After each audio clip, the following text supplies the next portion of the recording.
आजकल हम big book का अध्ययन कर रहे हैं और उसमें कल हमने शुरू किया था अध्याय 2 chapter 2 there is a solution. एक समाधान है। और इसमें जो लास्ट में हमने पढ़ा था वो बताया गया था कि हम में से हर एक शराबी के लिए एक जबरदस्त जो सच्चाई निकल के आई है कि हमें एक कॉमन सॉल्यूशन प्राप्त हुआ है। एक ऐसा समाधान जो हर शराबी के लिए एक समान है, हर शराबी के लिए एक जैसा समाधान हमें प्राप्त हुआ है। एक ऐसा तरीका हमें मिला है जिसपे हम सब सहमत हो सकते हैं। और सबसे बड़ी बात है ये है कि ऐसा तरीका कि जिसमें हम जोड़ सकते हैं एक भाईचारे और एक तालमेल वाले एक्शन करने के लिए, ऐसा काम करने के लिए भाईचारे और तालमेल के साथ अपने शराबीपन पे काम करने के लिए हम जुड़ सकते हैं आपस में। और लास्ट में बताया कि यही खबर, ये जो ग्रेट न्यूज है, ये जो इतनी बड़ी खबर है, यही दुनिया भर के शराबियों तक पहुंचाने के लिए इस किताब को लिखा गया है। जो भी शराबीपन से पीड़ित हैं उन तक ये इतनी बड़ी खबर कि हमें एक समाधान मिल गया है, ये पहुंचाने के लिए ये किताब लिखी गई। अब शुरू करते हैं आगे, पेज नंबर 18, पहला paragraph. An illness of this sort, and we have come to believe it an illness, involves those about us in a way no other human sickness can. बड़ी इंपॉर्टेंट चीज, पहली चीज, N illness of this sort, इस तरह की बीमारी, इस तरह का रोग। और फिर वो कह रहा है and we have come to believe it an illness. अब इस चैप्टर में दो तीन बार कम टू बिलीव का यूज होगा। हम हमेशा बात करते हैं स्टेप 2 में came to believe, came to believe क्या होता है। यहाँ पे वो कह रहा है an illness of this sort, इस तरह की बीमारी, इस तरह का रोग, and we have come to believe it an illness, और हमें ये विश्वास आया है कि ये एक बीमारी है, एक रोग है। ये विश्वास आने के बाद ही हम कह रहे हैं कि ये एक बीमारी है। Involves those about us in a way no other human sickness can. और ये बीमारी हमारे आसपास के लोगों को, हमारे नजदीकी हो या जिनसे भी हमारा संपर्क रहता है, उनको भी इस तरह से शामिल कर लेती है। और कोई बीमारी ऐसे शामिल नहीं करती, ये हम सब जानते हैं, हमने अपनी जिंदगियों में देखा हुआ है। ये और कोई भी बीमारी हो जाए, घर परिवार के लोग उतने ज्यादा प्रभावित नहीं होते जितना मेरे शराबीपन से हो जाते, क्योंकि उनकी जिंदगी उतनी प्रभावित नहीं होती है मेरी और किसी बीमारी से, लेकिन मेरे शराबीपन से उनकी जिंदगी बहुत ज्यादा प्रभावित हो जाती। तो इसलिए वो कह रहा है involves those about us in a way no other human sickness can. कोई और इंसानी बीमारी मेरे आसपास के लोगों को उस तरह से प्रभावित नहीं कर सकती जिस तरीके से मेरा शराबीपन कर सकता है और ये बीमारी कर सकती है। और ये हम अक्सर सुनते हैं, if a person is cancer all are sorry for him and no one is angry or hurt. या किसी को कैंसर हो जाए, किसी को हार्ट प्रॉब्लम हो जाए, किसी को कोई और बीमारी हो जाए, तो कैंसर का एग्जाम्पल दिया है, कोई भी और शारीरिक बीमारी हो जाए, क्योंकि ये सिर्फ शारीरिक बीमारियां, कैंसर हो गया, टीबी हो गई, हार्ट प्रॉब्लम हो गई, बीपी हो गया, शुगर हो गई, कुछ भी हो गया, तो घर वाले उस पर तरस नहीं खाते। मतलब सहानुभूति होती है लेकिन सॉरी नहीं होते, उसके लिए दुखी नहीं होते, अरे अरे इसको बीमारी लग गई, ना हर्ट होते हैं, परेशान होते हैं, क्योंकि पता है कि बीमारी है, इसका इलाज है, हो जाएगा। हार्ट प्रॉब्लम हुई है, ठीक है, डॉक्टर के पास जाएंगे, इलाज कर देगा। कैंसर हुआ है, आजकल कैंसर का भी इलाज है। चलो, जिस समय किताब लिखी गई थी शायद उस समय था या नहीं था, मुझे पक्का नहीं है, लेकिन आजकल तो है। तो उतनी चिंता की बात नहीं होती, हुआ है फटाफट अस्पताल में भर्ती कराओ, ठीक हो जाएगा। मेरे खुद के फादर को हुआ था, हॉस्पिटल में भर्ती कराया, 8 दिन रहे, वापस आ गए। उसके बाद जो भी केमोथेरेपी वगैरह चलती रही, तो कोई ऐसी चिंता वाली बात नहीं थी। डॉक्टर ने भी कहा कोई बात नहीं, हो जाएगा ठीक। कोई गुस्सा भी नहीं होता, कोई हर्ट भी नहीं होता, कोई दुखी भी नहीं होता, कोई गुस्सा भी नहीं होता कि क्यों बीमारी लग गई इसको। But not so with alcoholic illness. लेकिन भाई ये शराबीपन में वाली बीमारी, शराब वाली बीमारी के साथ ऐसा नहीं होता। इसमें मेरे आसपास के लोग गुस्सा भी होते हैं और हर्ट भी होते हैं, दोनों चीजें होती हैं। और इसके अलावा जो हमने ऊपर भी पढ़ा कि उनकी जिंदगियां पूरी की पूरी उनकी भी अस्त व्यस्त हो जाती। क्यों? For with it there goes annihilation of all the things worthwhile in life.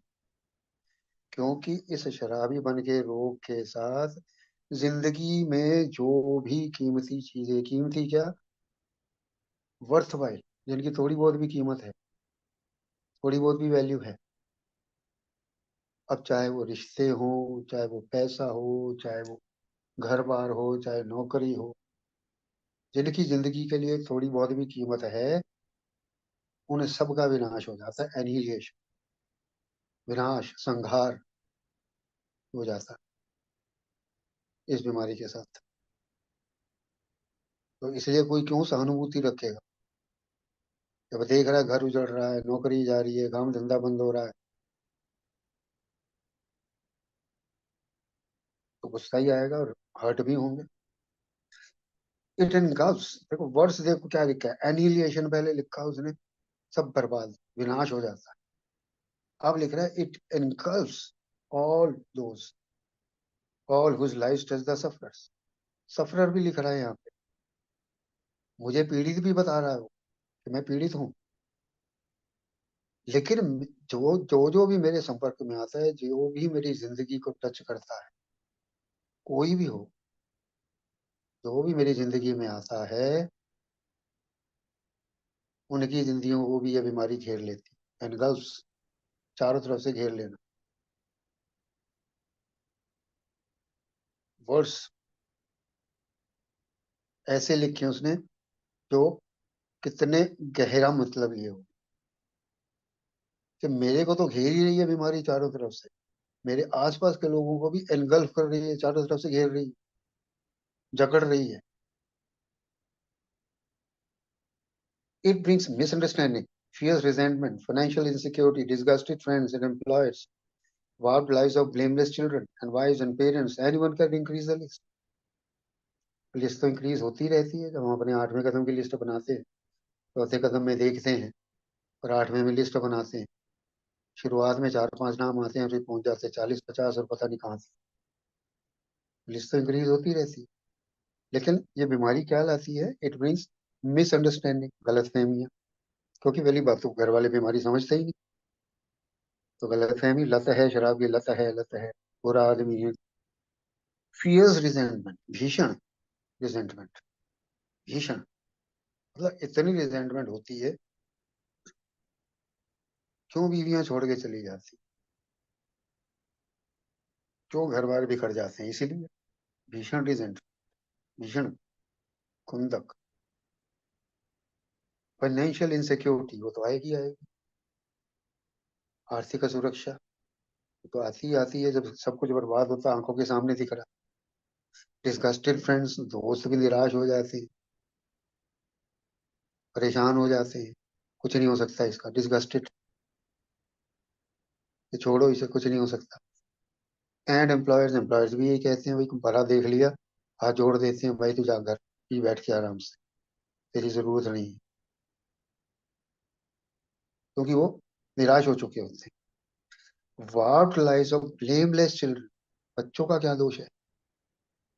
बच्चों का कोई दोष नहीं है, लेकिन उनकी जिंदगियां क्या हो जाती हैं? वार्प्ड हो जाती हैं, विकृत हो जाती हैं, बिगड़ जाती हैं।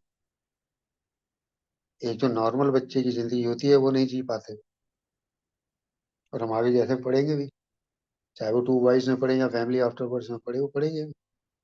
बच्चे दोस्तों को घर नहीं ला सकते,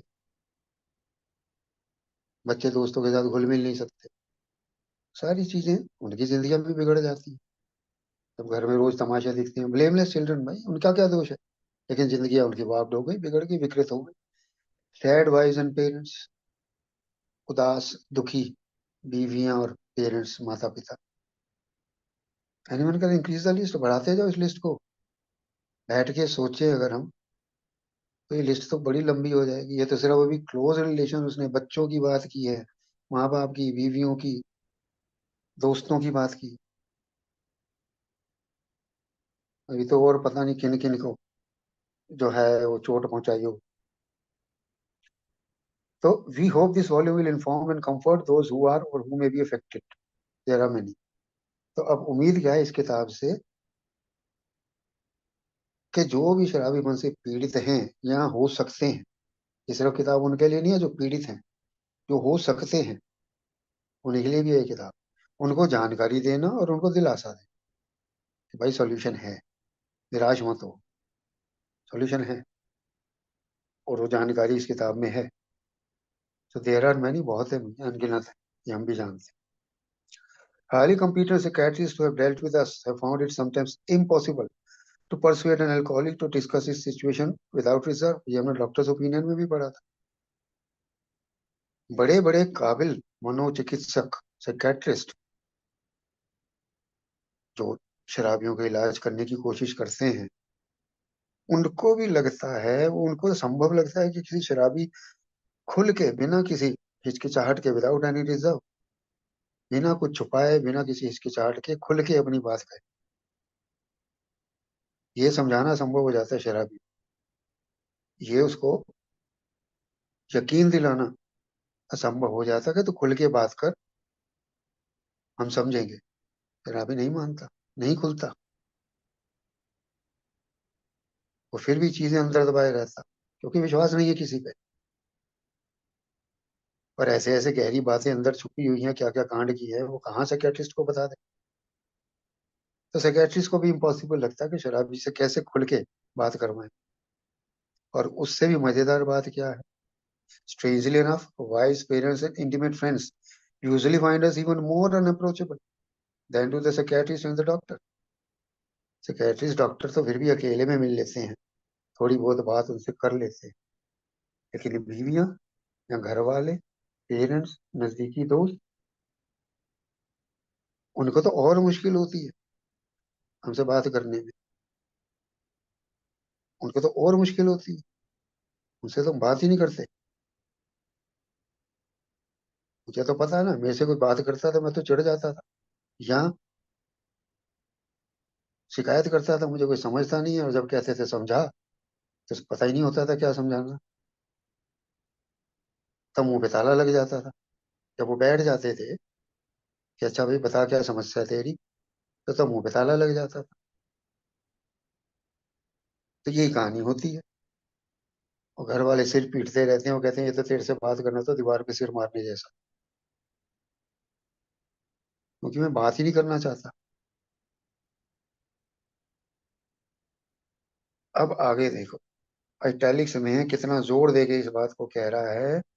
but the x problem drinker who has found this solution, who is properly armed with facts about himself, can generally win the entire confidence of another alcoholic in a few hours।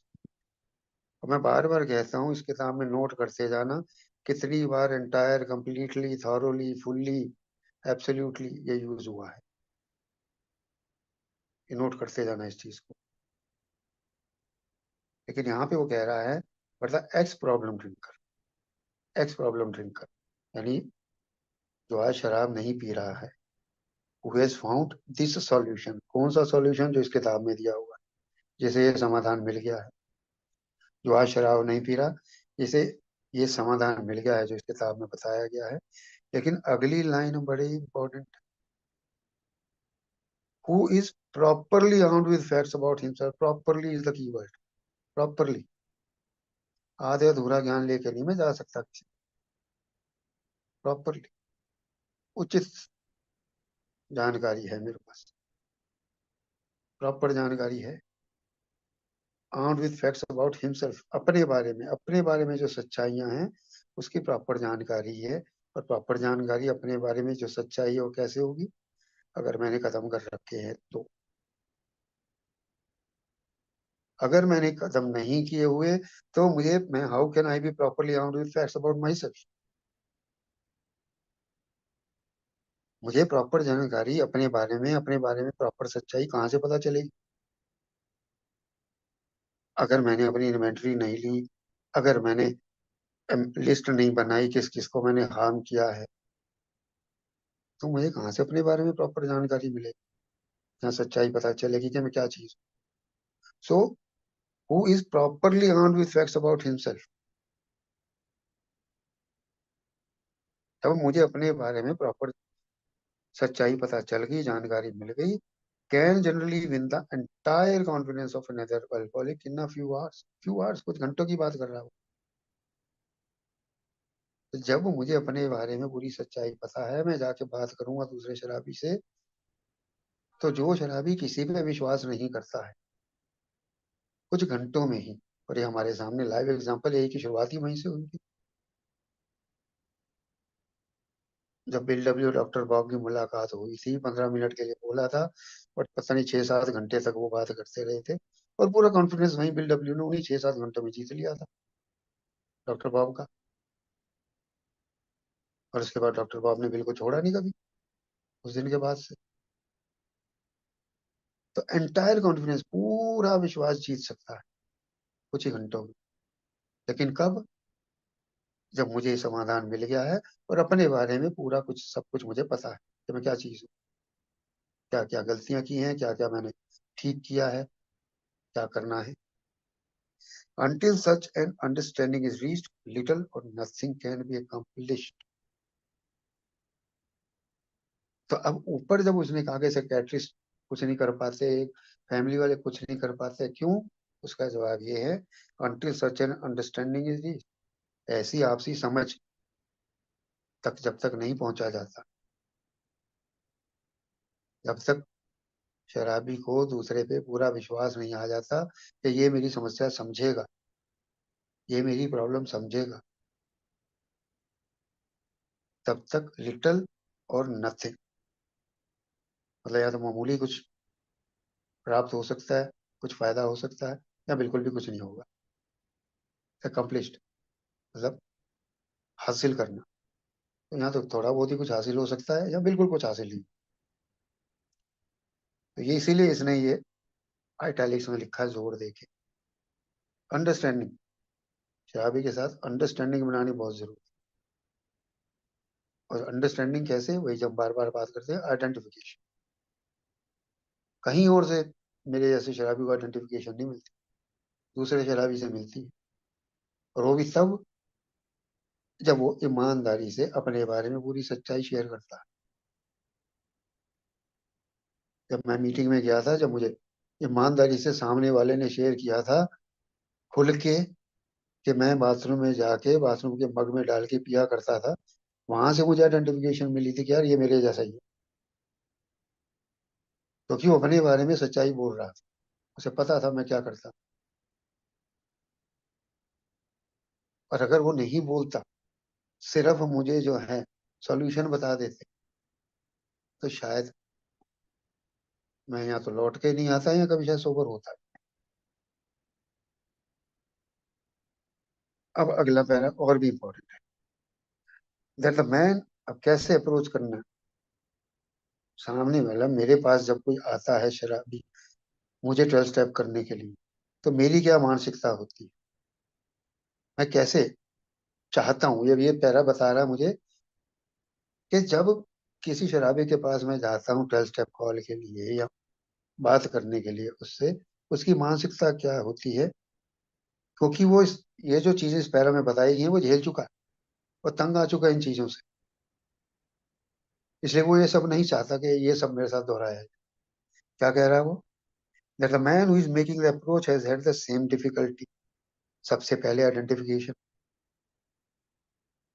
कि जो बंदा मेरे पास आया है मुझे, मेरे से बात करने के लिए मेरे शराबीपन के बारे में, उसने उसी मुश्किल का, उसी संकट का सामना किया है जिससे मैं गुजर रहा हूँ।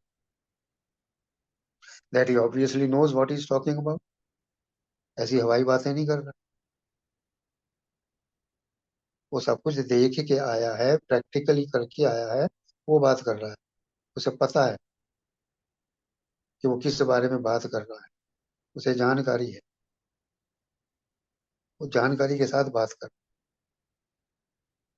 His whole deportment shouts at the new prospect that he is a man with a real answer.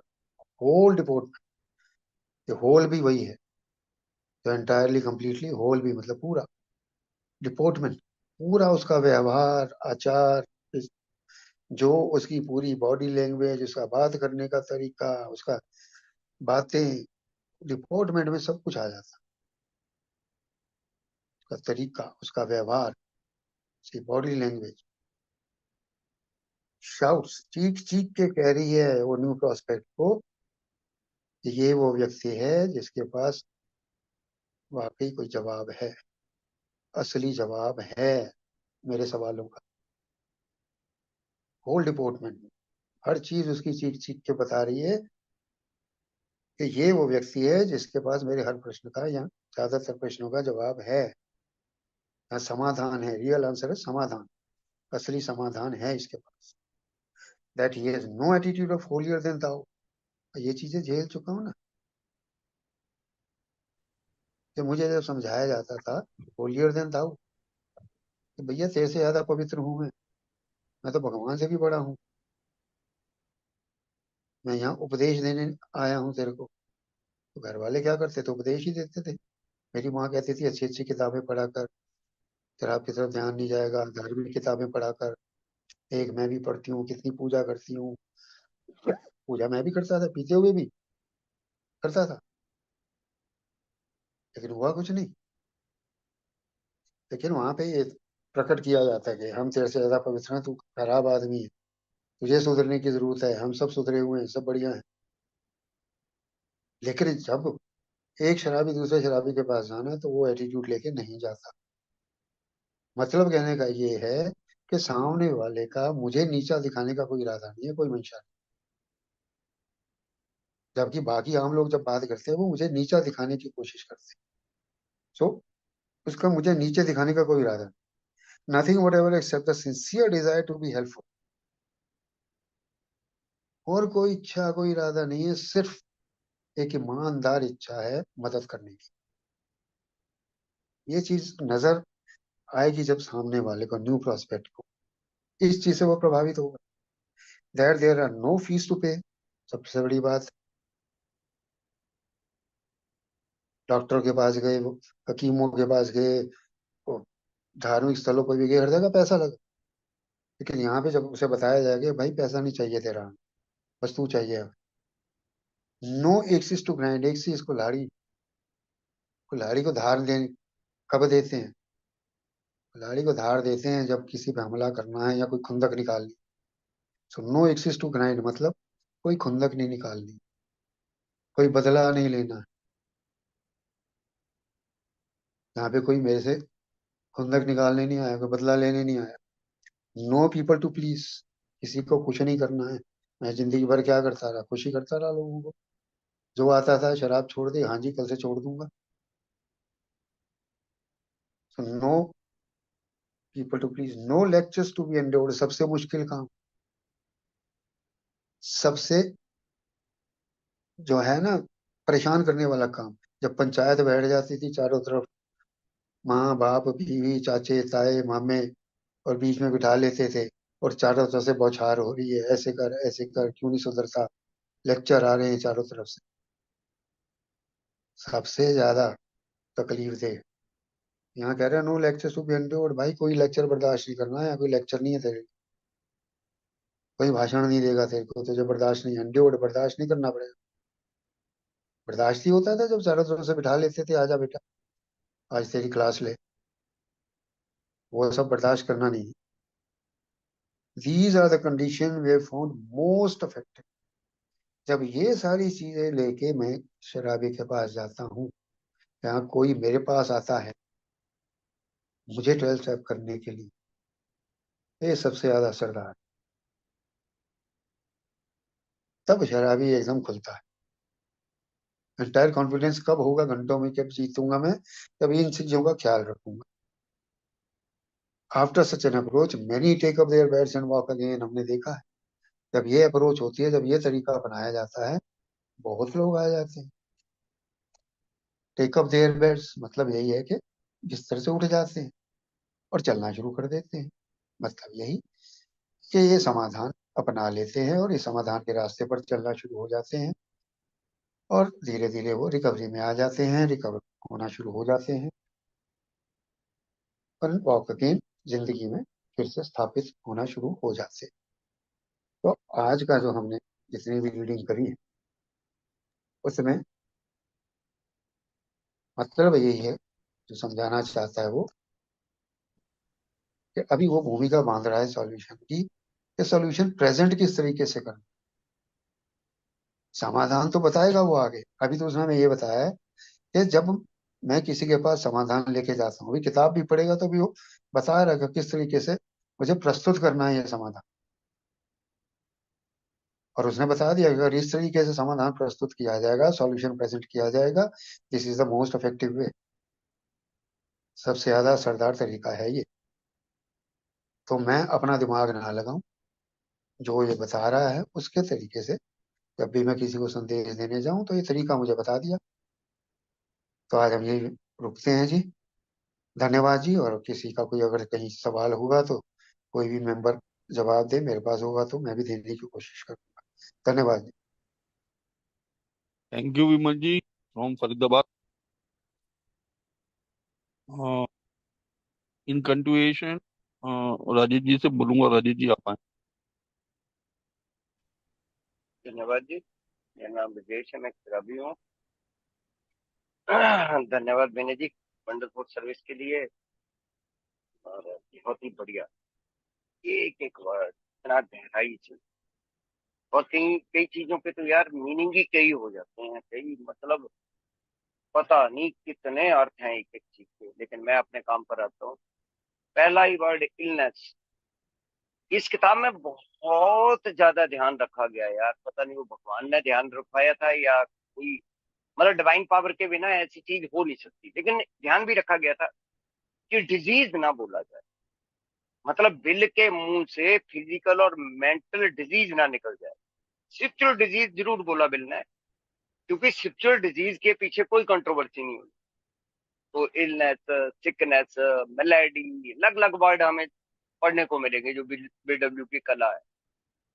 लेकिन डिजीज वर्ड का यूज उन्होंने बिल्कुल उससे परहेज करा कि कोई भी तरीके की कंट्रोवर्सी आती। और पहले ही पैराग्राफ में यार वो जो कैंसर का लिया था वो मैंने पहले भी शेयर कर चुका हूँ एक बार या दो बार, कि किस तरीके से जब ऑक्सफोर्ड ग्रुप जा रहा था बिल, तो कैंसर को अल्कोहलिज्म के साथ जोड़कर एक भाई शेयर कर रहा था। और ये चीज बहुत पावरफुल रही थी बिल के लिए, खुद बिल का के सोबर होने में। ये जो चीज थी, जो कंपैरिजन था कि कैंसर की भी एक बीमारी है और शराबीपन भी बीमारी है, लेकिन भाई कैंसर जिस आदमी को हो गया उसी को मारेगा। ये तो सबको निकल जाएगा यार। ये तो बीवी बच्चे धंधा काम शरीर कुछ इसके, इसके तो जकड़ में जो चीज आई ये अंदर डाली और ये निकल गया। बच्चों की जिंदगियां कोई भी आ गया इसके, कोई भी चढ़ गया इसके, इवन ससुराल वाले जो भी शराबीपन के घर से चढ़ा ना उसको नीचे छूटा। देखो कितनी कितना कितना जबरदस्त बात। और पूरा पैराग्राफ एक एक चीज हम लोगों के साथ जो अब उस तरीके से इतनी भयंकर है कैंसर की तरह। माइंड बॉडी और सोल का वहां भी होता है। अच्छा, कैंसर पेशेंट के लिए पूरी की पूरी दुनिया लग जाती है भाई साहब, समाज, घर वाले बोलते हैं ये भी बेच दे, ये भी बेच दे, इलाज कराओ, ये कराओ, वो कराओ। हम मुझे कहते हैं ड्रामा कर रहा है। बताओ। अब ये दूसरी चीज कि जब भी कैंसर हो जाएगा किसी व्यक्ति को, पूरा घर रिश्तेदारी समाज सारे लग जाएंगे भाई साहब, इसको ठीक करवाओ यार किसी भी तरीके से। भेज देते हैं भाई सब, सब कुछ भेज देते हैं। शराबी का इलाज करवाना भारी पड़ जाएगा। इलाज क्या, डॉक्टर के पास ले जाना भारी पड़ गया। वो 500-700 रुपए खर्च कर रहे हैं ना, वो भी भारी पड़ गया घर वाले। ड्रामे ड्रामे करता है। तो वो जो समाज है वो मतलब उस तरीके से है ही नहीं शराबी के साथ। और तीसरी चीज, सबसे जो मेन चीज है यहाँ पर, एक चीज मेरे को बड़ी प्यारी लगती है कि रिकवरी देखो, कैंसर पेशेंट की रिकवरी नहीं हो पाती उस तरीके से जिस तरीके से शराबीपन में मेरी रिकवरी मिलती है, मेरे को रिकवरी मिलती है। देखो कितनी वंडरफुल बात है कि मेरी बॉडी ठीक होती है, फिर मेरा माइंड ठीक होता है, फिर मैं आध्यात्मिक रूप से भी ठीक हो जाता हूँ, सॉरी बीमार होता हूँ। और मेरा इलाज होता है, मैं आध्यात्मिक रूप से ठीक होता हूँ, मेरा दिमाग ठीक होता है, मेरा शरीर ठीक होता है। मतलब बीमारी उस तरफ से आई, इलाज इस तरफ से है। तो ये चीज बहुत बड़ी है पहले पैराग्राफ। और फिर उसने बता दिया कि डॉक्टरों से तो बात करते रहे। अब यहाँ पर एक्स प्रॉब्लम ड्रिंकर, ये वर्ड एडिट है। एडिटिंग क्या थी? एक्स अल्कोहलिक, कई जगह यूज हो गया था एक्स अल्कोहलिक, वर्ड हटाया गया। एक्स अल्कोहलिक नहीं हो सकता, राजेश है एक्स अल्कोहलिक नहीं कभी भी होगा, है और रहेगा। जब तक जब तक इस संसार में हूं, मैं शराबी था, हूं और रहूं। लेकिन ये वर्ड क्या, देखो वर्ड का, शब्दों का कितना ध्यान रखा गया है कि एक्स प्रॉब्लम ड्रिंकर बिल्कुल ठीक है। बिल्कुल मेरे बारे में भी ये उचित है वर्ड कि भैया पहले मैं बर्तन तोड़ता था, अब पहले मैं ये करता था, वो करता था, वो करता था, आज वो चीज है। और दूसरी चीज, ये फैक्ट, ये सारे दोनों ही पैराग्राफ बिल ने अपने बारे और बॉब को लेकर लिखे हुए हैं। क्योंकि डॉक्टर बॉब से लोग कह रहे कि भाई साहब तेरे को कौन सी अप्रोच सही लगी, तेरे को कौन सी अप्रोच, इसकी बीडब्ल्यू ने क्या बोल दिया यार, तेरा तो तू 3 साल से एक्सपोर्ट ग्रुप में जा रहा था, तू क्यों नहीं समझ रहा था भाई साहब? उसने बोला arm the fact. Arm the fact क्या है? फिजिकल एलर्जी, मेंटल विशेष। और विमल जी ने भी सही बोला कि वो जो, जब तक मेरे अंदर अवेकनिंग नहीं आती तब तक मैं क्या पास करूंगा। मेरे पास जो होगा वो 164 नंबर पन्ने पे जाके बिल यही तो कहता है कि देश के बाद जो है वो ही तो देगा सामने वाले को। वो भी मेरे को सेंटेंस बिल्कुल ठीक लगा, इसलिए मैं कह रहा हूँ। लेकिन वहां पर बॉब ने बोला था यार ये आदमी अपनी स्टोरी बता रहा था, ये दूसरों की कहानियां नहीं मेरे को बता रहा है। ये आज तक एक्सपोर्ट ग्रुप वाले हैं, घर वाले हैं, डॉक्टर मेरे को समझा रहे हैं, मेडिकल बहुत बड़ा सर्जन, एक शेरों का दलाल बता रहा भाई साहब। एक शेरों का दलाल एक एक्रोन के सबसे बड़े सर्जन को बता रहा है कि भाई साहब आपको बीमारी और फिजिकल एलर्जी और मेंटल का आप शिकार हो। गजब नहीं लगता? और उस तरीके से ये पूरे दोनों ही पैराग्राफ में, और इसमें ट्रेडिशन का टच है। इसमें ट्रेडिशन का टच कैसे है कि ट्रेडिशन, तीसरी परंपरा की तो कुछ नहीं भाई साहब, कोई कोई किसी प्रकार की, वो तो जो हम बोलते हैं ना, desire to stop drinking requirement है, ऐसा भी नहीं है यार, केम टू बिलीव भी है, मेरे जैसे आता रहता है, आता रहता है, फिर सोबर होता है। ये मैं आके किसी ने नहीं मेरे से पूछा कि भाई साहब, और बिल ने यार थर्ड एडिशन में बिल्कुल एलोस्टेट करा है, उन्होंने बताया है कि भाई साहब वो राजेश ने ही हाथ खड़ा करा था जिस दिन बोला था कि मैं शराबी हूँ, मेरा नाम राजेश है। तो उस तरीके से, और पांचवी परंपरा की केवल हेल्प करने की सच्ची और निष्काम भावना है, और कुछ नहीं चाहिए। और फिर आठवीं परंपरा की 12 स्टेपिंग का कोई पैसा नहीं। तीसरी परंपरा, कोई फीस, कोई ड्यूज, कोई कंफर्मिटी नहीं चाहिए अल्कोहलिक करने। तो ये सारी की सारी परंपराओं का टच है। हम बोलते तो हैं कि परंपराएं जो है 1945 और 46 में आई, परंपराओं का टच जो है वो फर्स्ट एडिशन के फॉरवर्ड और किताब के खासकर इन 2 पन्नों में, क्योंकि ये पहले पन्ने पे हमने कल कॉमन वेलफेयर पे देखा था और यूनिटी पे बिल्डअप में बड़ा कॉन्सेंट्रेट करा था पहली ट्रेडिशन पे, और आज भी 3-4 परंपराओं पे उन्होंने लगातार जो है वो कॉन्सेंट्रेट करा है कि किस तरीके से। और फिर ये लास्ट सेंटेंस जो विमल जी ने पढ़ा, आफ्टर सच एन अप्रोच, ये बिल डॉटसन के लिए लिखे थे वर्ड। जब बिल डब्ल्यू और डॉक्टर बॉब उस बंदे से अप्रोच करके हटे, उसने पत्नी से कपड़े मांगे कि भाई साहब कपड़े दे। जिस दिन 2 दिन 12 स्टेपिंग पे जाते रहे, और तीसरे दिन उसने बोला कपड़े दे, इन्हीं के साथ चल पड़ा, बेड से उठे और साथ ही चल पड़े स्टार्टिंग। तो ये बिल डॉटसन के लिए लिखे थे यार, बिस्तर छोड़ा और चलो हम भी इनके साथ चलते हैं, उस कारवा में वो लोग जो है वो शामिल हो। तो ये जो लास्ट वाले वर्ड थे, ये जो है बिल डॉटसन थे। धन्यवाद।